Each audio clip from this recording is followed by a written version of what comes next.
بسم اللہ الرحمن الرحیم۔ السلام علیکم ناظرین، میں طارق اسماعیل ساگر آپ کی خدمت میں کچھ خصوصی گزارشات کے ساتھ حاضر ہوا ہوں۔ ناظرین کرام، یہ جو ہنگامہ آرائیاں ہوتی ہیں، یہ جو کچھ ہمارے سامنے ہو رہا ہے، جو چل رہا ہے، بظاہر تو ایسا ہی لگتا ہے کہ یہ سارا کچھ جو ہمیں دکھائی دے رہا ہے، لیکن اس کے پیچھے کیا وجوہات ہوتی ہیں، ان کے پیچھے کیا کیا ڈرامے بازیاں ہوتی ہیں، اور اصل میں جو کیڑ ہوتی ہے وہ کس بات کی ہوتی ہے اور نکالی کیسے جاتی ہے، اس کا اندازہ آپ کو شاید اس بات سے ہو جو میں آپ کی خدمت میں عرض کرنے جا رہا ہوں۔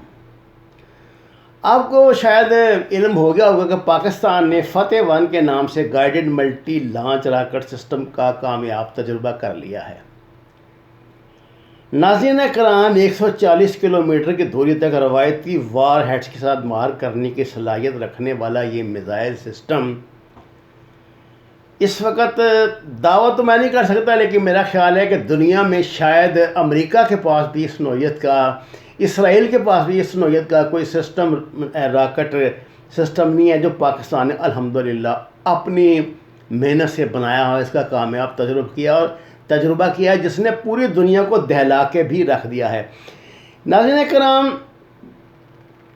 اس میزائل سسٹم سے دشمن کو خفیہ بنکرز، بختر بند گاڑی کانوائے، آرمڈ انفنٹری، آرمڈ کالم جن میں ٹینکس،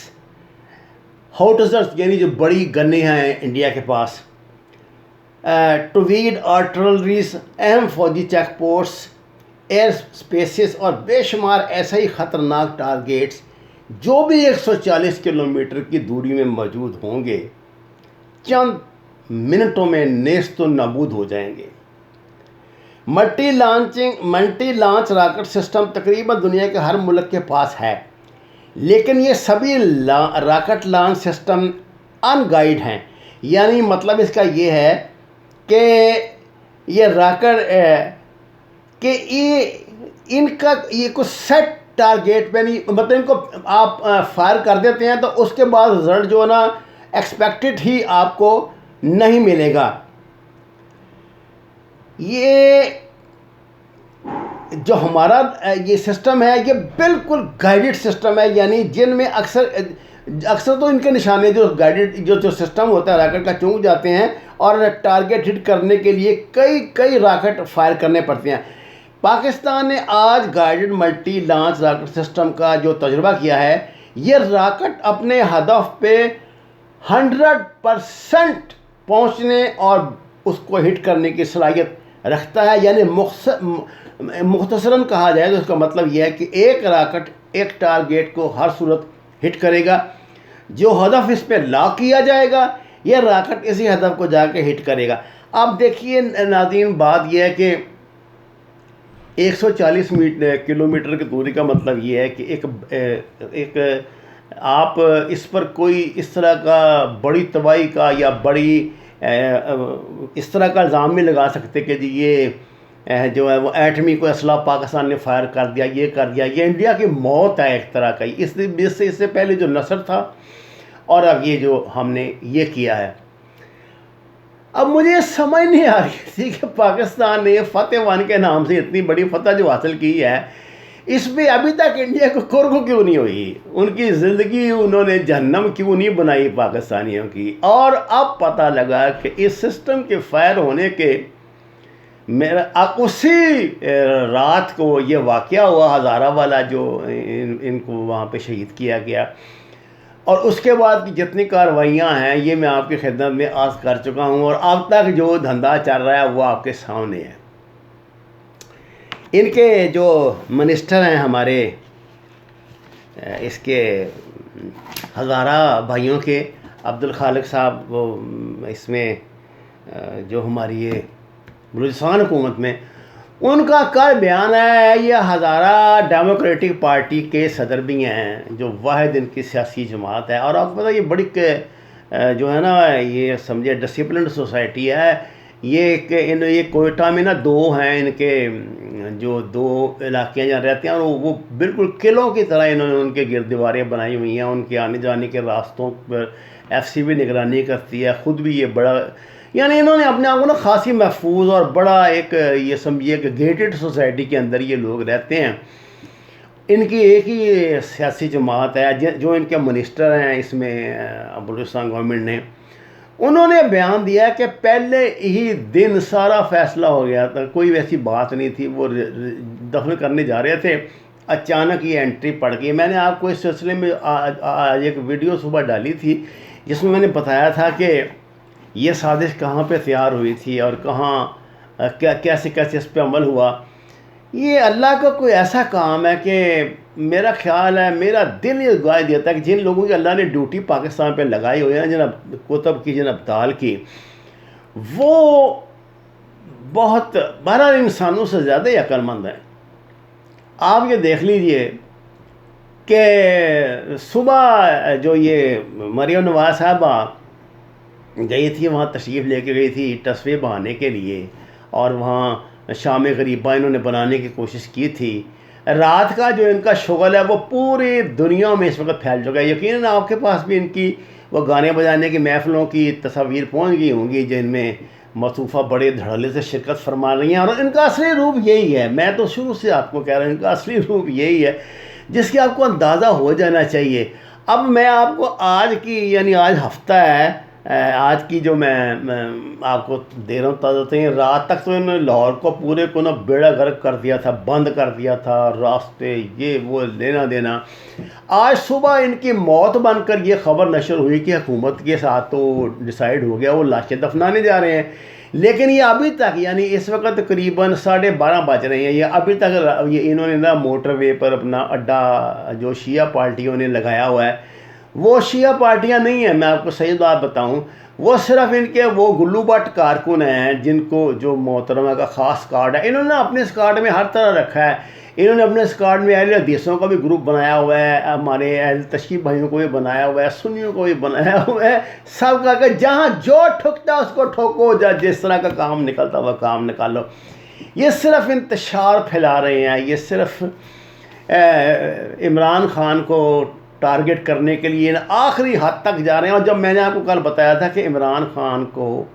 یہ نہیں ہٹائیں گے، نہ وہ ہٹے گا، اس کی وجہ یہ ہے کہ ہمارے پاس اگر اسٹیبلشمنٹ نہیں ہے ملک چلانا ہے تو اسٹیبلشمنٹ کے پاس کون سی آفر ہے دوسری؟ مجھے آپ ایمانداری سے بتائیں ذرا جائزہ لے کے،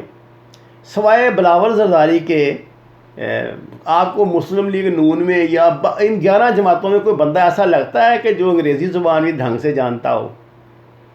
جو مطلب پوری دنیا کی سیاسیات کو سمجھتا ہو، کچھ کرتا ہو؟ بلاول زرداری کا میں نے صرف اس لیے نام لیا ہے کہ اس کی ایجوکیشن ہی چونکہ انگریزی میں ہوئی ہے، تو وہ ظاہر ہے اس کے گھر کی زبان بھی انگریزی تھی، اس کی والدائیں رکھی تو وہ بولے گا، ادروائز وہ تو بچہ ہے ابھی، اس کا وہ تو اس قابل نہیں ہے نا کہ کر سکے۔ اعتزاز احسن ہے لیکن وہ آلموسٹ سیاست سے ریٹائرڈ ہے، باقی جو ان کے ساتھ دوسرے ٹھکو پھکو لگے ہوئے ہیں بیچارے 70-80 سال کے بڈھے، وہ اسی چکر میں ہوتے ہیں بس، اگر کہیں داؤ لگ گیا کبھی مستقبل میں بھی، ماضی میں تو ان کا لگتا رہا ہے، تو شاید چھوٹی موٹی منسٹری 1.5-2 سال کے لیے مل جائے تو اس میں اتنی روٹیاں بنا لیں گے اگلے 20-25 سال کی، جس طرح کی یہ بنا لیا کرتے ہیں۔ اس کے علاوہ کیا اس میں اتنی ان کو عشق ہو گیا ہے اس کے بھٹو خاندان سے، یا ان کو اپنے مفادات سے عشق ہے، اپنے بچوں کی نوکریوں سے، اپنی ضرورتوں سے، اپنے ٹو ٹپے سے، اپنے اس سے ان کا کیا لینا دینا ہے پاکستان سے یا سیاست سے، یا کوئی ڈھنگ کی سیاست سے یا جمہوریت سے؟ ان کی طرف سے جہنم میں جائے جمہوریت، ان کا اپنا دال روٹی چلنی چاہیے جو وہ ٹھیک ٹھاک چلتی رہتی ہے۔ آپ کا کیا خیال ہے یہ جتنی ان کے سیاسی لیڈروں کی، یہ شیخو پورے کے، یہ فیصل آباد کے، گجرانوالے کے ادھر پھر لیڈر ہیں، کچھ تو امیر ہیں بڑے جو میرے جیسے ہیں بیچارے، جن کو ایک کام پہ لگایا ہوا ہے کہ 24 گھنٹے آپ نے لوگوں سے گالیاں کھانی ہیں، بد دعائیں لینی ہیں، یہ اپنے خرچے پہ لیتے ہیں، سوال ہی نہیں پیدا ہوتا۔ یہ تو ٹانگے میں بیٹھ کے اڈے تک آنے کا کرایہ وصول کر لیتے ہیں، چنچی کا کرایہ بھی ان سے ہی وصول کرتے ہیں، اور پورا ان کا بجٹ ہے ہر علاقے کا کہ تمہیں اتنے پیسے ملنے ہیں، تمہارا اتنا خرچہ ہے، اس میں یہ کرو، اس میں وہ کرو، اور ڈبل ٹرپل کر کے بل بناتے ہیں، کھاتے ہیں، موجیں لگائی ہوئی ہیں، سارا کرپشن کا، جھوٹ کا سسٹم ہے۔ اللہ تعالیٰ معاف کرے، لینا دینا نہ کوئی عمران خان کسی فرشتے کا نام ہے اور نہ یہ کوئی شیطان ہے جو دوسرے ہیں، ہم یہ ہیں تو سارے انسان ہی، لیکن یہ اپنے مفادات کے بندے ہیں۔ واللہ ان میں سے کسی بندے کو کوئی تعلق نہیں. عمران خان کو پاکستان کی انٹرنیشنل حیثیت سے ہے کہ وہ چاہتا ہے کہ کوئی ایسا کارنامہ اپنی زندگی میں کر جائے کہ اس کا نام جو ہے وہ بڑے لوگوں کے نام میں شامل ہو جائے. یہ بھی ایک طرح کا نا یہ سمجھیے کہ ایک نفسیاتی عارضہ میں ایسے کہوں گا ہوتا ہے. باقی کرنا بیچارہ کیسے کر سکتا ہے. مجھے فرق یہ عمران خان چاہے کہ چینی کی جو اب آئے گا عذاب یہ روک لے, نہ روک سکتا, سوال ہی نہیں پیدا ہوتا. عمران خان چاہے کہ یہ کہا تھا نا اس نے بھی اتنے لاکھ روپے کا پتہ نہیں 50,000 کا آپ لیں تو اپنا شناختی کارڈ کی وہ کاپی دینی پڑے گی. یہ کہ کچھ بھی نہیں. عمران خان کر سکتا ہے کسی جو روزانہ یہ دانتوں کے ڈاکٹر 1.5-2 لاکھ روپے کی دیہڑی بناتے ہیں لوگوں کو, وہ پلاسٹک کے دانت لگا کے اور ان کے روٹ کنال کر کے کچھ, عمران خان ان سے ٹیکس لے سکتا ہے؟ سوال ہی نہیں پیدا ہوتا. عمران خان صرف یہ کروا سکتا ہے. عمران خان بھی نہیں, وہ بھی IMF کا جو شیخ حفیظ ہے وہ کروا سکتا ہے کہ سگریٹ کی قیمت دگنی کر دے, ڈبل روٹی کی قیمت 3 گنا بنا دے, انڈے مہنگے کروا دے, تک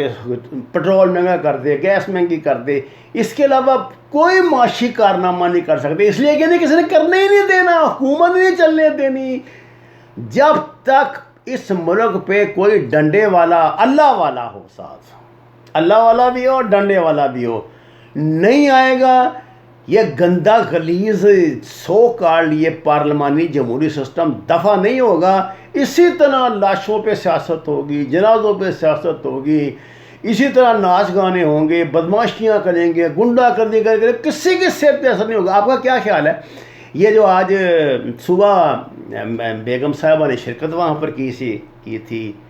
مریم نواز صاحبہ نے, اور شام کو گانے بجانے کی محفل میں بیٹھی تھیں, کہ آپ کسی مطلب گلو بٹ کو یہ دکھا دیں گے تو وہ آپ کی بات پہ یقین کر لے گا, اپنی آنکھوں سے دیکھ کے بھی نہیں کرے گا. مجھے یاد ہے جب مولانا کہا جاتا ہے کشمیری رحمۃ اللہ انور کشمیری رحمۃ اللہ علیہ نے کیس لڑا تھا نا عدالت میں اس کا مرضیت کے خلاف, ختم نبوت کے خلاف, تو انہوں نے بات کہی تھی جج سے, انگریز جج سے. انہوں نے کہا تھا کہ آپ, ان کا وکیل تھا نا مردیوں کا یہ سر ظفر اللہ, انہوں نے اسے کہا تھا کہ میں ظفر اللہ کو کہو کہ میرے قدم پہ قدم رکھے, اگر میں اس کو اس کی آنکھوں سے مرزے کا حال نہ دکھا دوں کہ اس کے ساتھ کور میں کیا کچھ ہو رہا ہے تو میں اپنا ایمان چھوڑ دوں گا, یا پھر یہ مسلمان ہو جائے. اس کے سر ظفر اللہ کا نہیں, میں نے ایسا نہیں کرنا. تو کہا جاتا ہے کہ جب وہ تحدیث نعمت اس نے لکھی تھی سر ظفر اللہ نے, تو اس سے پہلے کسی نے اس کو پوچھا تھا کہ آپ نے وہ ان کی بات کیوں نہیں مانی وہاں عدالت میں, آپ کا کیا خیال تھا کہ وہ, انہوں نے کہا تھا کہ میں تو مطلب وکیل ہوں, مجھے اس بات سے میں جانتا ہوں ایسا اگر ایسا ممکن بھی ہوتا جیسا مولانا انور کشمیری رحمۃ اللہ علیہ کہہ رہے تھے کہ میں ان کے قدم پہ قدم رکھوں تو وہ مجھے مرزا کے جلنے کا, ذلیل ہونے کا جو اس کو عذاب اس کا منظر دکھا دیں گے,